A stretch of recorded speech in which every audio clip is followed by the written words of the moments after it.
Gani panggilannya adalah salah satu dan bisa dikatakan yang babat talas di wilayah Banyu Biru, ranting Banyu Biru. Masih muda tapi memiliki pengalaman pendekaran yang cukup, sehingga ketika beliau pulang kampung dari pengembaraannya ya, karena belajar di kampus dan juga nyantri, lihat nih bajunya kan ditulis santri SH Teratai. Nah ini yang kira-kiranya nanti akan kita bahas itu loh, pengalaman Mas Gani ya ketika mengaplikasikan keilmuan setia hati dengan organisasi PSHT tentunya, karena kita sepakat ya Mas ya bahwa organisasi kita PSHT tanpa ada perubahan ya, SH Teratai, oke, di Banyu Biru. Nah, apa yang membuat Mas Gani punya semangat untuk mengembangkan SH Teratai Mas, atau membawa SH Teratai di kebudayaan Banyu Biru? Oke Mas, enggak apa-apa sini kopinya. Yang namanya di tempat kopi kita, ayo diselingi ngopi lah. Oke Mas, makasih. Tak turunkan. Oh panas. Pas sekali ini. Makasih. Kita pecinta kopi.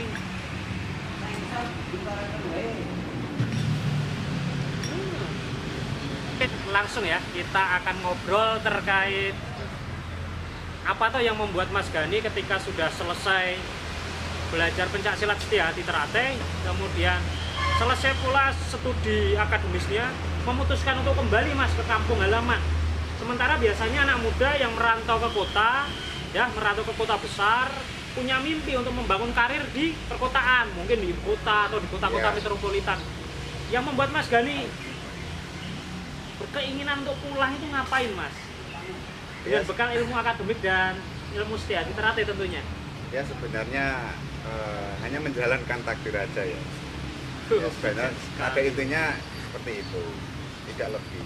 Dan ketika saya pulang, saya pun sudah dibekali beberapa ilmu-ilmu atau bekal-bekal dari perantauan. Ini singkat cerita, ketika saya sudah lulus dari kampus, tepatnya di UIN Walisongo, saya bekali sedikit tentang ilmu bela diri.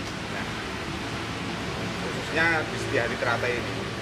Setelah saya pulang, saya pun mengabdikan diri, mengamalkan ilmu dari terahnya setia hati Teratai, dari Yang Suro.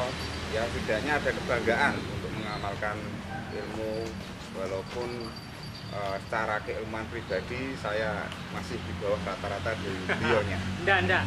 Jadi gini, dulur-dulur ya, dimanapun berada, dalam SH Teratai khususnya, keilmuan itu bukan dilihat dari usia Mas, ya itu pasti.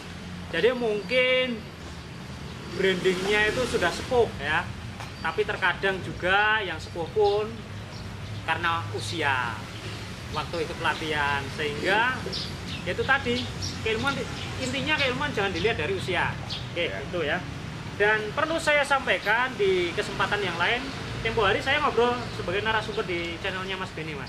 Ya. Jadi saya sampaikan bahwa SH Teratai ini merupakan terah dari Eyang Suro, merupakan bagian dari jalan hidup. Nah kita semua tahu Mbah Suro ini seorang intelektual di masanya, dan beliau juga seorang santri ya Mas. Jadi kita semua tahu bahwa Mbah Suro itu di usia yang sangat muda nyantri di tambak beras. Kebetulan beliau nyantri kepada bapaknya dari pendiri NU. Siapa? Kiai Hasyim Asy'ari. Bapaknya dari Hasyim Asy'ari atau Kiai Hasyim. Hasyim. Padahal dia juga salah satu pengurus NU. Ya, hanya partisipan aja. Partisipan, ya. Oke. Beliau juga aktif di LBH-nya di Ansor. Jadi ketika Mas Gani ini memutuskan untuk membuat sebuah saya tidak akan mengatakan kelompok, tapi sebuah jamiah ya di lingkungan Banyu Biru untuk membumikan SH Teratai. Beliau membuat sebuah branding dengan istilah santri Teratai, kalau bisa dilihat nih. Ya. Santrinya SH Teratai. Itu banyak hal yang bisa kita kupas. Loh kok menggunakan istilah santri Mas? Misalnya Padahal kita ketahui bahwa SHTRAT itu sepakat bisa menerima dari segala macam kalangan, ya, kalangan berbagai macam teologi, Iya. segala macam agama, ras, suku, dan lain-lain itu bisa diterima. Nah, mungkin Mas Gani akan menceritakan kenapa menggunakan branding santri untuk membumikan SHTRAT di Banyu Biru. Dari Mas Arif, senior juga PSHT, beliau juga tingkat 2, dan saya di sini ya sedikit untuk menyampaikan kenapa kok saya memutuskan untuk memakai santri dalam disiplin organisasi penasihat yaitu PSHT ini. Nah, kita mengambil nama santri sebenarnya adalah suatu tindakan kita sebagai seorang santri atau murid yang mana tidak akan pernah putus ketika kita mencari ilmu. Dan istilah santri sendiri sebenarnya tidak hanya di kalangan pesantren, jadi semua orang, baik entah itu dari agama manapun, ras manapun, ketika dia mencari ilmu, dia sejatinya dia itu adalah seorang santri atau seorang murid. Dan bahkan di dunia ini tidak pernah istilahnya dikatakan seorang guru, karena sampai dari lahir hingga mati pun kita masih dituntut untuk mencari ilmu, kan seperti itu. Betul, betul. Nah, sisi lain kita juga mengamalkan istilah santri itu dia berpegang teguh pada agamanya dan mengamalkan ilmu. Dan kita ambil istilah santri itu sebagai interpretasi kita untuk mengamalkan setia hati itu. Karena orang setia hati itu satu, pasti yakinnya tuh kuat, kepercayaannya kuat. Kemudian saya yakin orang setia hati itu akhlaknya baik-baik. Nah, ya kurang lebih seperti itu ketika kita mengambil kata santri. Mungkin itu, Mas. Oke, jadi Lur, jelas ya yang disampaikan oleh Mas Gani bahwa kenapa toh dalam mewartakan atau mensiarkan setia hati terate di bumi perdikan Banyu Biru menggunakan istilah santri terate atau santri SHTRAT itu bukan karena ingin mendikotomi atau mengkhususkan orang-orang atau saudara-saudara yang ingin belajar harus beragama Muslim, bukan. Mas Gani sudah menjelaskan secara detail dan saya mungkin akan mengingatkan ya bahwa salah satu hal yang harus diingat oleh insan setia hati apapun itu organisasinya, dan kebetulan kami orang atau warga SHTRAT adalah satu, tribakti setia hati yang tidak boleh lepas dari jalur kehidupan kita. Tribakti setia hati itu apa toh? Jelas, yang pertama kita harus tetap beriman kepada Tuhan yang Maha Esa. Artinya orang setia hati terate itu jelas meyakini bahwa kita harus beriman kepada Tuhan. Jadi bisa dipastikan ya bahwa orang Esa, khususnya SHTRAT itu beriman kepada Tuhan apapun ajarannya, apapun keyakinannya, apapun agamanya. Begitu ya Mas ya? Ya, yang kedua adalah berbakti kepada orang tua. Dan ini mutlak karena kita hadir ke dunia ini tidak lepas dari adanya orang tua, dan kita wajib hukumnya, mutlak hukumnya untuk memuliakan orang tua, membahagiakan orang tua. Yang ketiga adalah terkait dengan berbakti kepada guru, Mas. Nah, memang begini, di dalam konsep setia hati terate tidak ada istilah guru, Mas. Adanya adalah pelatih dan siswa, ya, tidak ada guru dan murid. Namun demikian dalam konsep pengaplikasian dharma belajar, insan setia hati terate mengakui dan mewajibkan seorang insan setia hati terate harus berbakti kepada gurunya. Guru yang seperti apa? Guru yang apapun itu, ya, siapapun itu yang telah mendharma baktikan untuk mendidik kita. Misal kalau di sekolah ya ada guru mata pelajaran.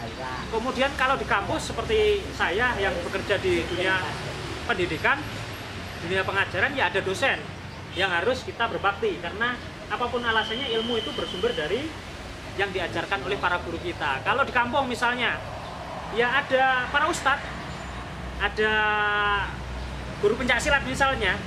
Nah, dalam konsep Eza Teratai adalah pelatih pencaksilat itu. Jadi jelas ya bahwa santri Eza Teratai memegang prinsip Tribakti Setia-hati. Ketika Mas Gani itu mewartakan Setia-hati Teratai di lingkungan Banyu Biru, yang kita semua tahu bahwa Eza Teratai untuk di wilayah kita, di wilayah Mas Gani saat Babat Alas itu masih awam. Pencaksilat itu masih awam, dan bisa dikatakan ya kemunculan Eza Teratai di wilayah Banyu Biru bisa dikatakan baru ya, baru. Tantangan apa Mas yang bisa di-share kepada dulur-dulur dalam mengaplikasikan keilmuan dan mengkader para penerus kita? Ya sedikit review pengalaman dulu ya, ketika saya pribadi buka tempat latihan utama pencaksilat SHT ini, ya banyak suka sedihnya, tapi dari suka maupun sedihnya itu untuk menjadi lebih kuat kita untuk menghadapi segala tantangan-tantangan yang ada. Terutama ketika awal-awal Babat Alas, latihan itu satu mencari siswa, kalau istilah kita siswa ya. Yang mencari siswa itu ya agak susah-susah gampang, kadang ada pertama banyak sekali yang ikut kemudian menghilang. Wah, itu udah umum Mas. Udah umum ya, udah ya umum. Seperti itu. Kemudian itu yang di internal sendiri. Kadang di pelatihnya juga ada yang sibuk, ada yang longgar. Nah, kita juga saling membantu ketika ada partnernya pelatih. Itu yang kedua. Kemudian yang ketiga, kadang ada gesekan antar warga kampung, entah itu tidak suka atau bahkan mereka mengaplikasikan ketidaksukaan itu ekspresinya dengan entah itu menjahili atau membubarkan atau dengan berbagai macam cara. Tapi alhamdulillah ketika kami membuka latihan ya masih diberi kelancaran saja. Tidak, walaupun ada tapi alhamdulillah masih bisa dikondisikan lah gitu. Nah, jadi Lur, selama beberapa tahun Mas Gani bersama timnya mengembangkan Eza Teratai di wilayah Banyu Biru, sudah pengesahan berapa kali Mas? Baru 2 kali ini. Baru 2 kali ya, jadi Ya. usianya bisa dikatakan masih seumur jagung. Tapi kami yakin bahwa Eza Teratai bisa membumi di wilayah Banyu Biru, dan itu sudah terbukti. Peminat kami cukup banyak, dan kami juga sudah mengembangkan sayap di berbagai pelosok desa. Semuanya menerima Eza Teratai dengan tangan terbuka setelah mengetahui visi misi Eza Teratai itu seperti apa. Nah, yang perlu dulur-dulur semua tahu bahwa dalam membawa sebuah misi ajaran yang baik itu tidak mudah ketika kita mewartakan di ranah publik. Jadi ketokohan, kemudian kematangan spiritual, dan kemudian yang paling penting adalah nyali serta semangat, itu menjadi modal utama dalam mengembangkan Eza Teratai. Bukan begitu Mas? Ya, kurang lebihnya seperti juga. Ketika melakukan pengembangan Eza Teratai atau memperkenalkan Eza Teratai di wilayah Banyu Biru, pernah enggak Mas mengalami mungkin tekanan apa ya dari kelompok lain yang ingin jajal lah Mas, yang namanya juga organisasi bela diri? Nah, ini sedikit mungkin saya akan meng-share ya, saya akan meng-share bahwa ketika saya masuk tahun 2016 di Sumawono, saya mengalami berbagai halangan. Halangannya bukan masalah masyarakat saya yang aware, menerima. Ya kebetulan saya ketika memperkenalkan itu sangat diterima Mas. Pertama adalah yang ikut Eza Teratai, siswa-siswa awal saya, pertama adalah santri-santri dari Kang Mas saya, kakak saya. Kebetulan kakak saya seorang ustadz ya, mengajar ngaji di situ. Yang kedua dari keluarga sendiri, makanya lebih mudah penerimaannya. Nah, yang jadi soal adalah adanya kelompok lain atau perguruan lain yang mungkin karena dampak dari di tempat lain yang mungkin sedikit berbenturan dengan Eza Teratai ini mencoba ya, ganggu Mas. Jadi ono fake tenan. Jadi pendekar ono fake tenan, dan ini bisa diverifikasi. Saya tidak akan menyebutkan perguruan apa, yang jelas ketika saya berhasil menunjukkan bahwa ini loh Eza Teratai, lahir batin baik, toto rogonya juga bisa dibuktikan, ya. Kalau saya kalah saat itu Mas, saya yakin ya mungkin sudah tidak ada perkembangan desa Terate. Dari Kecamatan Sumowono itu ada 16 desa dan alhamdulillah sudah 12 desa warga kita menyebar Mas di situ dan pengembangannya terus meningkat. Ya seperti yang saya katakan tadi, branding seorang pembawa ajaran ini juga berguna. Jadi nggak ada benturan fisik ya Mas Banyu Biru ya? Alhamdulillah belum ada. Alhamdulillah dan semoga tidak pernah ada. Oke Mas, kira-kira itu kan latar belakang kenapa Mas Gani membuat sebuah kerangka pengembangan brandingnya santri, yang sudah kita tahu semua bahwa santri ini bukan hanya untuk kalangan muslim semata ya Mas ya, jadi semua kalangan boleh masuk. Nah, siap B, makasih. Oke Mas Gani, tadi kita sudah ngobrol ngalor ngidul terkait dengan SH Terate di Banyu Biru, khususnya santri Banyu Biru ya, santri SH Terate Banyu Biru. Saya ingin menanyakan Mas ini yang terakhir kali ini ya. Harapannya untuk SH Terate Banyu Biru Mas, setelah warganya semakin banyak, kemudian peminatnya semakin meluas, karena yang namanya organisasi ya semakin besar, ini tantangannya pun akan semakin besar pula. Konflik, terus kemudian care and interest-nya juga akan terbangun di sini. Nah, saya ingin menanyakan apa harapan Mas Gani dan kemudian bagaimana SH Terate di Banyu Biru nanti akan dikembangkan? Ya kembali pada ajaran Setia Hati Terate itu bahwasanya kita ikut Setia Hati Terate itu untuk menjadi manusia yang berbudi luhur, tahu benar tahu salah, yang mana kita mengedepankan akhlakul karimah, sehingga kita bisa bermanfaat untuk lingkungan kita dan diri kita, keluarga kita, dan umumnya untuk masyarakat sekitar kita. Mas Gani udah menyampaikan ya bahwa SH Terate di Banyu Biru harapannya bisa menjadi pemancar cinta ya, karena sesuai dengan tujuan SH ke dalam mendekatkan diri kita kepada Tuhan, artinya semakin mempertebal keimanan kita, karena ingat SH adalah pelaku jalan hidup kita untuk semakin meningkatkan keimanan ya. Sementara keluar kita membangun peradaban yang bagaimana? Peradaban sebagai masyarakat setia hati yang bermajelis di SH Terate, khususnya di Banyu Biru, agar para kader SH Terate ini bisa mengaplikasikan keilmuan menjadi teladan bagi lingkungan, tentunya dalam hal kebaikan ya Mas ya, yang namanya teladan. Kemudian juga bisa menjadi apa ya, sebuah gagasan, sebuah bangunan yang memprovokasi masyarakat, memprovokasi dalam hal kebaikan. Setelah ikut SH harus semakin keren, tentunya begitu, semakin beradab, bukan begitu Mas Dani? Ya. Oke, closing statement Mas buat dulur-dulur kita dari Sabang sampai Merauke dan dari segala macam penjuru, nanti akan saya translate bahasa Inggris insya Allah. Ya pesan sedikit untuk dulur-dulur semua. Selama kita masih